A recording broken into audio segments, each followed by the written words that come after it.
दुनिया का पहला मनुष्य कैसा था और वो कैसे उत्पन्न हुआ। ऐसे हजारों सवाल हैं जो हमारे मन में उमड़ते रहते हैं। और सबसे बड़ा सवाल ये है कि इन सब सवालों के जवाब हमें कहाँ मिलेंगे, या फिर इनके जवाब जानने के लिए हमें कौन सी किताब पढ़नी होगी। यहीं से जन्म होता है कल्पना का, और कल्पना जन्म देती है लेखक को। एक बार की बात है कि मैं छत पर लेटा लेटा यही सब सोच रहा था। तभी मेरी नज़र एक तारे पर पड़ी जो कि धीरे धीरे चल रहा था। काफ़ी देर तक मैं उस तारे को यूं ही देखता रहा। तारा आगे बढ़ता हुआ मेरी आंखों से ओझल हो गया। तभी मेरे मन में कई तरह के सवाल उठे कि ये तारे चलते क्यों हैं और यह चलकर जाते कहाँ हैं। यह सब सोचते सोचते मुझे नींद आने लगी और मैं सो गया। लगभग 2 घंटे के बाद मेरी आँख खुली तो मैंने महसूस किया कि मेरा गला सूख रहा है, यानी मुझे प्यास लगी थी। मैं पानी लेने के लिए नीचे आया। गिलास में पानी लेकर मैंने सोचा क्यों ना घड़ी पर भी नज़र मार ली जाए। घड़ी में पूरे 12 बजे थे। समय देखकर मैं पानी पीते हुए छत पर आकर लेट गया। बिस्तर पर लेटते ही मैंने महसूस किया कि नीचे गली में छम छम की आवाज़ आ रही है।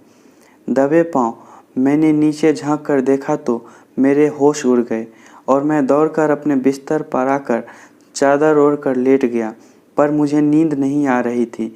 मैंने नीचे एक विचित्र डरावना चेहरा देखा था जो ना तो मुझे आदमी लग रहा था और ना ही औरत। उसके बाल लंबे लंबे थे और पैरों में पायल थी, इसलिए मैं उसे औरत मान सकता था, पर उसका डिलडोल और पहनावा आदमियों जैसा था। इससे पहले ही मैं कुछ और देख पाता मेरी हिम्मत जवाब दे गई, क्योंकि मुझे बहुत डर लग रहा था। कुछ देर हिम्मत जुटाने के बाद मेरी इच्छा फिर से नीचे झांकने की हुई और मैं छत की मुंडेर पर पहुंच गया। नीचे झांककर मैंने दोबारा देखा तो पाया कि उसने बहुत ढीला सफ़ेद कुर्ता पैजामा पहन रखा था, जैसे मानो कोई डरावना भूत पहनता हो। उसके दांत भी बहुत चमकीले थे। उसके दांत देखकर एक बार तो मुझे ऐसा लगा जैसे वो मुझे चमकीले दांत दिखाने ही आया है, पर ऐसा नहीं था। वो आदमी अब नीचे बैठ चुका था और अपने आप से ही कुछ बात कर रहा था। मैं उसकी असामान्य गतिविधि देख रहा था, पर वो अपनी बातों में मशगूल था। उसको अच्छी तरह देखने के चक्कर में मेरी पूरी गर्दन मुंडेर से बाहर आ गई थी और मेरे अंदर से भूत का डर भी नहीं गायब हो रहा था। तभी मैंने देखा कि वो आदमी धीरे धीरे मुंह को ऊपर उठा रहा था। मैं वहाँ से अलग हटना चाहता था, पर हट न सका। जैसे ही उसकी निगाह मेरे ऊपर पड़ी, वो थोड़ा घबराया, पर कुछ ही क्षण बाद वो मेरी तरफ देखकर हल्का सा मुस्कुराया भी और मुझे आंखों से इशारा करके नीचे बुलाया, पर मैंने गर्दन हिलाकर मना कर दिया। तभी वो खड़ा हो गया और ना जाने कहाँ से उसके पास एक बेहोश लड़का आ गया। या हो सकता है डर के कारण मेरी निगाह उस लड़के पर ना पड़ी हो, क्योंकि वो ज़मीन पर था। फिर उस भयानक से देखने वाले आदमी ने उस बेहोश लड़के को कंधे पर डाल लिया और उसे कहीं ले जाने लगा। मैं थोड़ी देर तो यूं ही खड़ा रहा, पर उसके बाद न जाने कहाँ से मुझ में हिम्मत आ गई कि मैं भी उसके पीछे पीछे चल दिया। वो भयानक आदमी हमारे मोहल्ले की लंबी लंबी गलियों से होकर गुजर रहा था, जिसमें बहुत अंधेरा रहता था। अंत में वो किसी दूसरे मोहल्ले की 100 मीटर लंबी गली में घुस गया, जिसमें 4 और 5 मंजिल मकान थे। गली के आखिर के एक घर पहले दाएं हाथ पर मेरे उम्र के लड़कों की लाइन लगी थी। कुछ लड़के मुझसे भी छोटे थे और वो सभी लड़के आगे कुछ देखने की कोशिश कर रहे थे। लाइन में सबसे पहले खड़े 4-5 लड़कों का सीने पर हाथ था और वो ऐसे हिचकोले खा रहे थे जैसे उसके सीने में दर्द हो रहा हो या जैसे उनको बिजली के झटके लग रहे हो। वो भयानक आदमी उस बेहोश लड़के को लेकर सबसे आगे उसी मकान में चला गया, जिस मकान के आगे भीड़ लगी थी। मेरी जिज्ञासा और बढ़ी कि आखिर माजरा क्या है। मेरी वहां जाने की इच्छा हुई, पर उन हिचकोले खाते लड़कों को देखकर मुझे डर सा लग रहा था। ऊपर से लंबी और पतली गलियां जिसमें घोर अंधेरा मेरे मन में और अधिक डर पैदा कर रहा था। पर हिम्मत करके मैं भी उस लाइन में लग गया। मेरे आगे खड़े लड़के मुझसे लंबे थे, जिस कारण मुझे आगे का कुछ भी दिखाई नहीं दे रहा था। पर मैं अपने आप को दूसरे से अधिक होशियार समझता था और मैंने वहाँ अपनी चालाकी दिखाने की कोशिश की।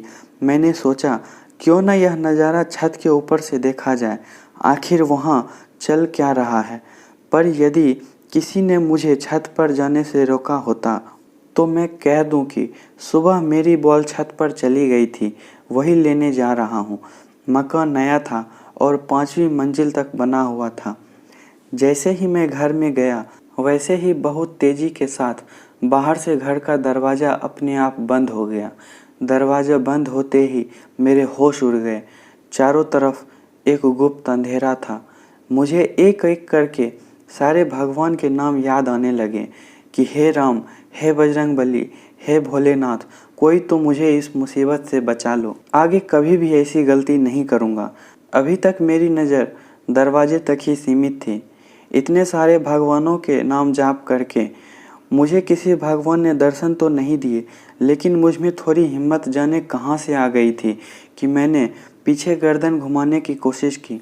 गर्दन घुमाकर देखा तो पाया कि पीछे की दीवार पर एक छोटा सा सुराख था, जिसमें से सुई की नोक के बराबर प्रकाश आ रहा था। मैंने सोचा कि शायद छत से बाहर जाने का कोई रास्ता हो। मैं डरते डरते उस प्रकाश की ओर गया और वहां जाकर देखा तो मुझे ऊपर जाने के लिए सीढ़ियां मिल चुकी थी। एक एक करके मैं ऊपर की सीढ़ियां चढ़ने लगा। 5 सीढ़ियां चढ़ने के बाद मुझे एक बड़ा सुराख दिखाई दिया, जिसमें से दूसरे घर का नज़ारा साफ देखा जा सकता था।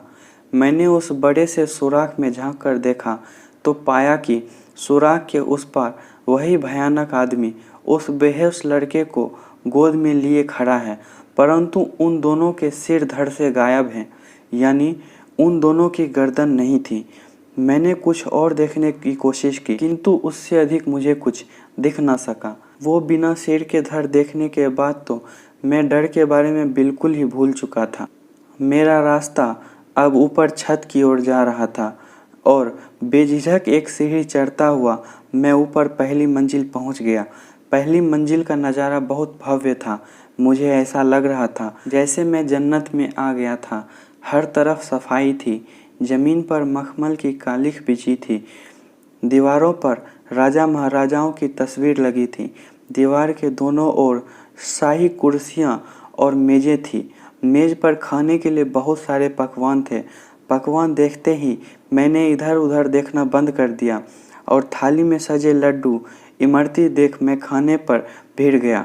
अच्छे अच्छे पकवान देखकर मैं यह भी भूल गया था कि मुझे पहले भगवान को भोग लगाना था। छक कर खाने के बाद मुझे प्यास लगी। इधर उधर देखा तो कहीं भी पानी नहीं था। प्यास से मेरा गला सूखा जा रहा था और बेचैनी बढ़ रही थी। तभी मेरी निगाह सामने सजी 2 राजगद्दियों पर पड़ी। राजगद्दी शुद्ध सोने से बनी थी और उनमें जड़े हीरे ज़रूरत से ज़्यादा चमक रहे थे। दोनों राजगद्दियों पर मैंने ऐसी चीज़ देखी जो वहाँ नहीं होनी चाहिए थी। दोनों गद्दियों पर एक एक गिलास रखा था। मैंने सोचा शायद उसी में पीने का पानी है और यही बात सोचकर मैं राजगद्दी के पास गया, लेकिन मैं गलत निकला। उनमें से एक गिलास में ऊपर खून और नीचे पानी था और दूसरे गिलास में दूध था। प्यास बहुत लगी थी, लेकिन मैंने किसी गिलास को हाथ नहीं लगाया, क्योंकि अगर मैं पानी वाले गिलास को उठाता तो पहले मुझे उसके ऊपर का खून पीना पड़ता। पर खून पीना राक्षसों का काम है, इंसानों का नहीं। दूसरे गिलास में दूध था, हो सकता है उसमें जहर हो, इसलिए मैंने दूध वाले गिलास को भी हाथ नहीं लगाया। अत्यधिक प्यास लगने के कारण मैं दूसरी मंजिल पर जाने का रास्ता ढूंढने लगा। तभी मेरी निगाह दीवार पर टंगी एक अलग तरह के पर्दे के ऊपर पड़ी। सभी पर्दे एक ही रंग के थे, सिवाय उस पर्दे को छोड़कर। मैंने उस पर्दे को हटाकर देखा तो वहां से दूसरी मंजिल पर जाने का रास्ता था। मैंने फ़ौरन सीढ़ियाँ चढ़ना शुरू कर दिया। 4-5 सीढ़ी चढ़ने के बाद मुझे फिर एक बड़ा सा सुराख दिखाई दिया।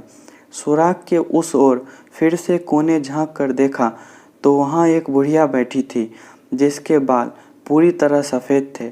सिर पर लाल पट्टी बंधी थी और माथे पर लंबा काला टीका था। उसके चेहरे और हाथ पर अत्यधिक झुर्रियाँ थीं। बुढ़िया का चेहरा मुझे बहुत डरावना लग रहा था, पर डर को मैं नीचे वाले कमरे में बंद कर आया था। मैंने कुछ और देखने की कोशिश की, परंतु उस बुढ़िया के अलावा मुझे कुछ और दिखाई नहीं दिया, जो कि बैठी बैठी हिल रही थी।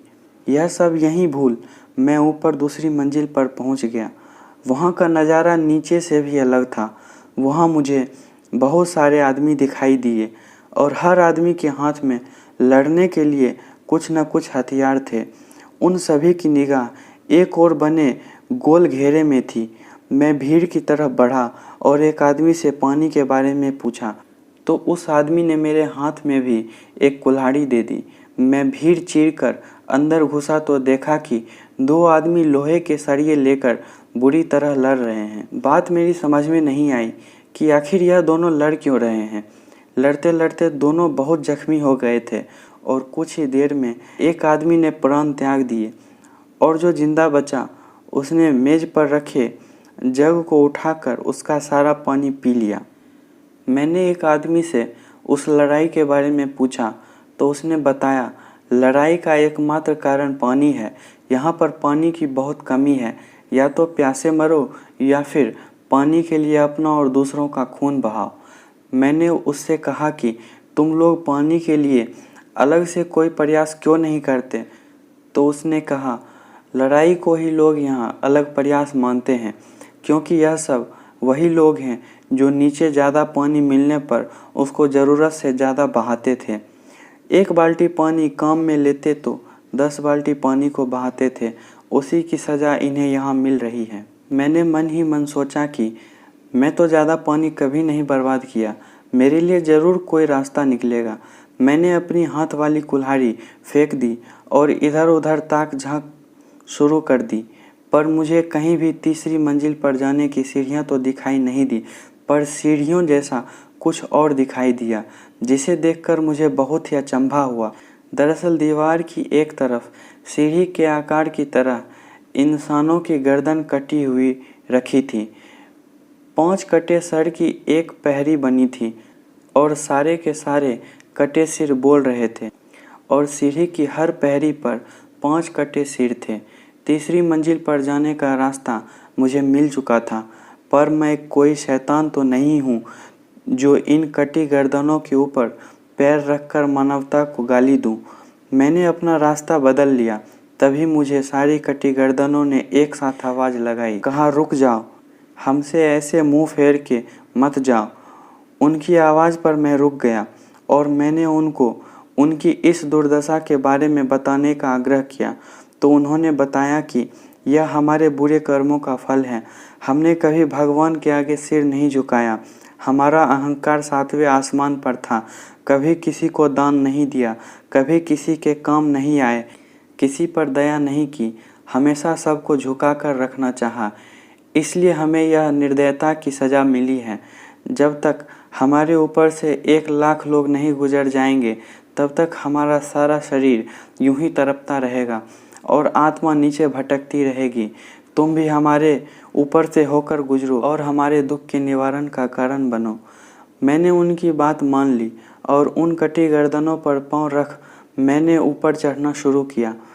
4-5 सीढ़ियाँ चढ़ने के बाद मुझे फिर एक सुराख दिखाई दिया।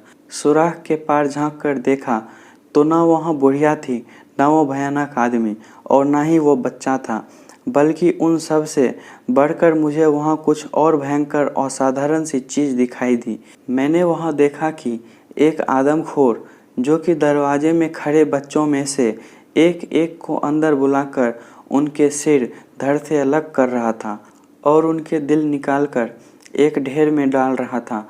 दिल के ढेर में से मुझे एक हाथ आता दिखाई दे रहा था और उनमें से एक एक दिल को उठा रहा था। इसके अतिरिक्त मुझे कुछ और दिखाई नहीं दिया। अब यह मामला मेरी समझ से बाहर और दिमाग के अंदर घुसता जा रहा था। इस दृश्य को भी अधूरा छोड़ मैं तीसरी मंजिल की ओर चल पड़ा। मेरी प्यास अब भी बरकरार थी और पहले की अपेक्षा अधिक तीव्र हो रही थी, पर उम्मीद के दम पर मैं आगे बढ़ता गया और साथ देने के लिए हिम्मत मेरे साथ थी। अब अगले हालात का सामना करने के लिए मैं पूरी तरह तैयार था। जाने आगे कौन सी मुसीबत सामने आ जाए, परंतु तीसरी मंजिल का नज़ारा देखकर मन को थोड़ी शांति मिली। नज़ारा ही कुछ ऐसा था। 4 अलग अलग धर्म के अनुयायी यहाँ मौजूद थे। हिंदू भगवान की मूर्तियों की पूजा कर रहा था, मुसलमान कुरान शरीफ को अपनी जुबान पर दोहरा रहा था, सिख वाहे गुरु के नाम का जाप कर रहा था और ईसाई बाइबिल को हाथ में लिए गॉड को याद कर रहा था। चारों को देखकर ऐसा लग रहा था जैसे मैं स्वर्ग में पहुंच चुका था और मैं सोच रहा था कि हर आदमी इन चारों की तरह ही पूजा पाठ में मग्न रहे तो दुनिया के पाप का नाम मिट जाएगा। पर मेरा सोचना गलत था। वहाँ से आगे बढ़ा तो सोचा कि आगे भी ऐसे ही धर्मात्मा मिलेंगे, पर आगे मिलने वाले लोग इनसे बहुत अलग थे। वो जुआरी और शराबी थे। उनकी बुरी सूरतें देखकर ही ऐसा लग रहा था जैसे भगवान ने सारे बुरे काम करने का ठेका इन्हीं को दे रखा है, या हो सकता है यह पिछले जन्म में राक्षस हैं। रास्ते में खड़े होकर वे शराबी एक दूसरे को गालियां दे रहे थे। शर्मिंदगी उनके अंदर नाम मात्र के लिए भी नहीं थी। मैं थोड़ा और आगे चला तो मुझे एक जगह जागरण होता दिखाई दिया। मैंने सोचा क्यों न थोड़ा पुण्य कमा लिया जाए और मैं जागरण में शामिल हो लिया। जागरण का हाल भी कुछ अजीब था। जागरण में लोग भगवान और उनके गीतों पर तो कम और एक दूसरे के चेहरे पर ज़्यादा ध्यान दे रहे थे। लड़के लड़कियां एक दूसरे से नैन मटक्का कर रहे थे। थोड़ी देर बाद मैं वहां से उठकर चल दिया। रास्ते में मुझे एक छोटा सा बच्चा दिखाई दिया जो कि नाली में गिर पड़ा था और जगह जगह से कीचड़ में सना हुआ था। साथ ही वो जोर जोर से रो रहा था। मुझे उस पर तरस आया और मैंने उसे निकालने की कोशिश की, परंतु वो मेरी पकड़ में नहीं आ रहा था। मैंने उसे कीचड़ से निकालने की जी तोड़ कोशिश की, लेकिन मैं नाकाम रहा। तभी मैंने उन चारों महापुरुषों को वहां से गुजरते देखा तो मन को थोड़ी शांति मिली और सोचा कि भगवान ने जरूर इन महापुरुषों को बच्चे को बचाने के लिए भेजा है, लेकिन ऐसा नहीं था। उन चारों की निगाह उस कीचड़ में सने बच्चे पर पड़ी, पर किसी ने भी उस बच्चे को रहम नहीं दिखाया। रहम तो छोड़ो, उस बच्चे पर लगी कीचड़ से लोग ऐसे मुंह सिकोड़ के चले गए जैसे बच्चे को देखने मात्र से ही उन्हें कोई श्राप लग जाएगा। चारों में से किसी ने भी बच्चे को बाहर नहीं निकाला और तो और वो अपना भद्दा बखान उस बच्चे पर उड़ेल कर चले गए। एक ने कहा यह इसके पिछले कर्मों का फल है। दूसरे ने कहा अगर इसने कभी कोई अच्छा काम किया होगा तो भगवान इसे खुद आकर बचा लेंगे। तीसरे ने कहा इसके माँ बाप को तो सूली पर चढ़ा देना चाहिए। तो चौथे ने कहा हमें किसी के फटे में टांग नहीं अड़ानी चाहिए। यह कहते हुए वो चारों वहाँ से निकल गए। मैंने पुनः उस बच्चे को निकालने के लिए कोशिश की, क्योंकि बच्चा बहुत बिलख रहा था और मुझसे उसका दर्द देखा नहीं जा रहा था। लेकिन मैं पिछली बार की तरह इस बार भी नाकाम रहा। इस समय मैं अपनी प्यास के बारे में भूल चुका था, क्योंकि बच्चे का दुख मेरे दुख से ज़्यादा था। मैंने फिर भगवान से फरियाद की, हे भगवान, ये कहाँ आ गया मैं, जहाँ तुम्हारे नाम का जाप करने वाले तो लाखों हैं, पर तुम्हारे बताए हुए रास्ते पर, तुम्हारे आदर्शों पर चलने वाला कोई भी नहीं। मंदिर की मूर्तियों को सफाई करने वाले अपने मन के अंदर का मैल साफ क्यों नहीं करते? मस्जिद में झाड़ू पोछा लगाने वालों को उस रोते बिलखते बच्चे की चीख आखिर क्यों नहीं सुनाई दी? उन चारों के बारे में मेरी सोच अब बदल चुकी थी। वो चारों मुझे अब ऐसे प्रतीत हो रहे थे जैसे खूनी भेड़ियों ने गाय का मुखौटा पहन रखा हो। तभी मुझे एक शराबी दिखाई दिया जो लड़खड़ाता हुआ अपनी ही मस्ती में झूमता हुआ आ रहा था। डगमगाते हुए वो बच्चे के पास पहुंच गया और उसे रोता बिलखता देखकर वहीं रुक गया। कीचड़ में जाकर वो अपनी नशे वाली आवाज़ में बोला, अबे तू यहाँ कैसे पहुँचा? नहाने के लिए या ढोने के लिए। चल बाहर निकल, अब मेरे को नहाना है। यह कहकर उस शराबी ने जैसे तैसे बच्चे को बाहर निकाल लिया। इतना सब देखकर मुझे अपनी सोच बदलनी पड़ी। जो जैसा होता है वो वैसा दिखता नहीं, और जो जैसा दिखता है वो वैसा होता नहीं। यह सब सोचता हुआ मैं चौथी मंजिल पर जाने के लिए रास्ता ढूंढने लगा, लेकिन अब की बार मुझे सीढ़ियों की जगह एक लिफ्ट दिखाई दिया। मैं लिफ्ट के पास पहुंचा तो लिफ्ट अपने आप खुल गई और मैं अंदर चला गया। तभी लिफ्ट बाहर से बंद हो गई।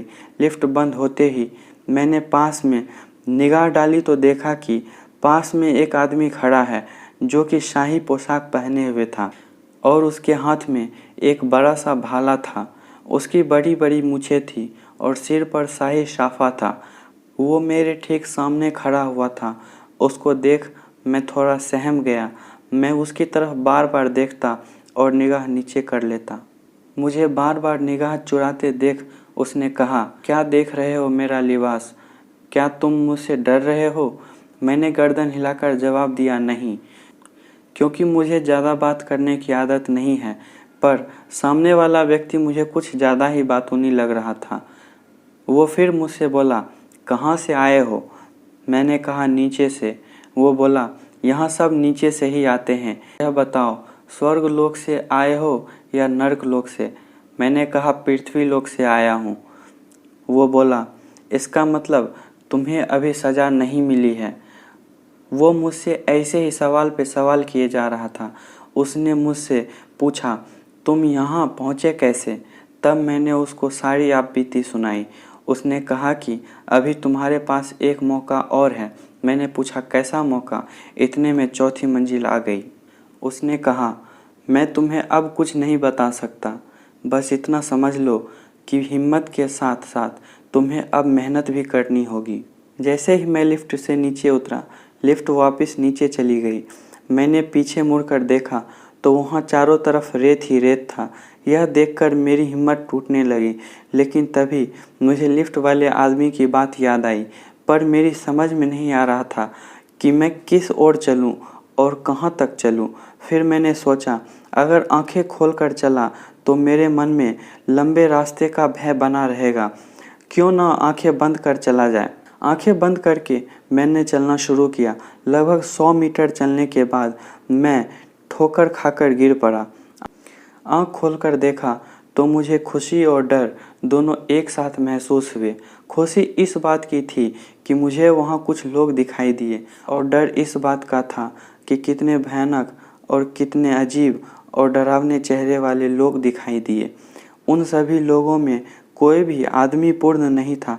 किसी की आंख नहीं थी तो किसी का हाथ नहीं था, किसी की टांग नहीं तो किसी का कान नहीं, किसी का मुंह टेढ़ा तो किसी की नाक टेढ़ी, कोई 2 फुट का तो कोई 9 फुट का, किसी की दांत नहीं तो किसी के बाल नहीं, कोई अपनी कटी सिर को हाथ में लेकर चल रहा था तो कोई 180 डिग्री का कोण बनाकर चल रहा था। मुझे देखकर एक टॉग वाला आदमी बोला, यह तो बिल्कुल सही इंसान है, इसे मारकर यहाँ से भगाओ। यह सुनकर बिना टोंग वाला इंसान बोला, खबरदार, जो इसे किसी ने कुछ कहा, यह तो कोई सज्जन मालूम पड़ता है। तभी एक आंख वाला बोला, इसकी दोनों आंखें सलामत है, यह यहाँ नहीं रह सकता। तो बिना आंख वाला बोला, तेरी भी तो एक आंख सलामत है, जबकि मेरी एक भी नहीं है, तो फिर तू भी यहाँ रहने के काबिल नहीं है। तभी गंजा बोला, यह हमारी शोभा बिगाड़ रहा है। यह सुनकर लंबा बोला, तू भी तो हमारी शोभा बिगाड़ रहा है, सिर पे एक भी बाल नहीं है। फिर पोपला बोला, इसके सारे दांत सलामत है, यह हमसे जल्दी और ज़्यादा खाना खाएगा। तो टिंगू महाराज बोले, ले पोपले, तू मेरी हिस्से का खाना भी खा ले। धीरे धीरे उन लोगों की बातों ने हिंसा का रूप धारण कर लिया। यह देखकर मुझे अपने आप में शर्म महसूस होने लगी कि मेरी वजह से यह लोग आपस में झगड़ा कर रहे हैं। मैंने वहाँ पड़ा एक गरासा उठा लिया और झगड़े को अपनी तरफ से रोकने की कोशिश की। मैंने कहा कि तुम लोगों को इस बात का दुख क्यों है कि मैं तुमसे अलग हूँ। मेरे हाथ पाँव, आँख नाक सब सलामत है। तो ठीक है, मैं अपने सिर को विकार कर लेता हूँ, पर मेरा कुरूप देखकर तुम लोगों को क्या मिले? तुम लोग समझते हो कि मैं तुम्हारी शोभा बिगाड़ रहा हूँ, तो बताओ मैं अपनी शोभा का कौन सा हिस्सा काटूं? पर जरा सोचो कि जिस भगवान ने तुम्हें बनाया है उसी ने मुझे भी बनाया है, और हम लोग आखिर क्यों भगवान की बनाई हुई चीज़ों से इतनी नफरत करने लगते हैं? मेरी बात को नज़रअंदाज करते हुए वे सभी मुझको अपने जैसा बनने पर जोर डालने लगे। कोई कहता है अपना हाथ काटो, तो कोई कहता है अपनी टांग काटो। किसी ने आँख बताई तो किसी ने नाक बताई। इस बात पर भी वे लोग आपस में झगड़ने लगे। इस झगड़े को ख़त्म करने के लिए मैंने उन्हें फिर समझाने की कोशिश की। मैंने उनसे कहा कि यही वजह है जो तुम लोग आधी अधूरी ज़िंदगी जी रहे हो। तुम लोग अपने को छीन और दूसरे से घृणा करना छोड़ दोगे तो तुम्हें तुम्हारा यही शरीर तुम्हें अच्छा लगने लगेगा। भगवान ने जितना दिया है उसी में खुश रहना सीखो। इस दुनिया में ऐसे करोड़ों लोग हैं जो शारीरिक रूप से विकार होने पर भी करोड़ों लोगों के दिलों पर राज करते हैं, क्योंकि वो मानसिक रूप से विकार नहीं हैं। वो अपने दिमाग का सही इस्तेमाल करके लोगों की भलाई के काम करते हैं। तुम्हारी तरह यूं हर किसी से घृणा नहीं करते। हर इंसान को धन दौलत और वैभव से पहले मन की शांति आवश्यक है। बिना मन की शांति के यह सारी चीज़ें इंसान के लिए बेकार हैं। इंसान के पास जितना है उतने को ही सबसे ज़्यादा मानकर उनको शांत और खुश रहना चाहिए। हम आगे और कितना बेहतर कर सकते हैं, इसी सोच के साथ हमें जीना चाहिए। तुम लोगों को यह नहीं सोचना है कि तुम लंबे पतले छोटे हो। तुम्हें यह सोचना चाहिए कि तुम्हारे पास ज़िंदगी है। यह मत सोचो कि तुम काले गट्टे मोटे हो, बल्कि यह सोचो कि तुम्हें इस दुनिया में इंसान का जन्म मिला है। यह मत सोचो कि तुम किसी नीची जात या ऊंची जात से संबंध रखते हो, बल्कि यह याद रखो कि तुम एक इंसान हो और हर इंसान का यह फ़र्ज बनता है कि वो दूसरे के काम आए। और अब तुम लोग अपने बारे में ज़रा सोच कर देखो, क्या तुमने कभी किसी की कोई मदद की है? तब जाकर उनकी समझ में कुछ बात आई और वो मुझसे पूछने लगे कि हमें अच्छा इंसान बनने के लिए क्या करना चाहिए। उनको समझाते हुए मैंने कहा, कड़ी मेहनत और भगवान पर भरोसा। दोस्तों, इस वीडियो का पार्ट 2 देखने के लिए डिस्क्रिप्शन में दिए गए लिंक पर क्लिक करें। धन्यवाद। आपको ये कहानी कैसी लगी हमें कमेंट सेक्शन में लिख के जरूर बताएं। अगर आप ऐसी ही और कहानी सुनना चाहते हैं तो कृपया इस चैनल को सब्सक्राइब करें। धन्यवाद।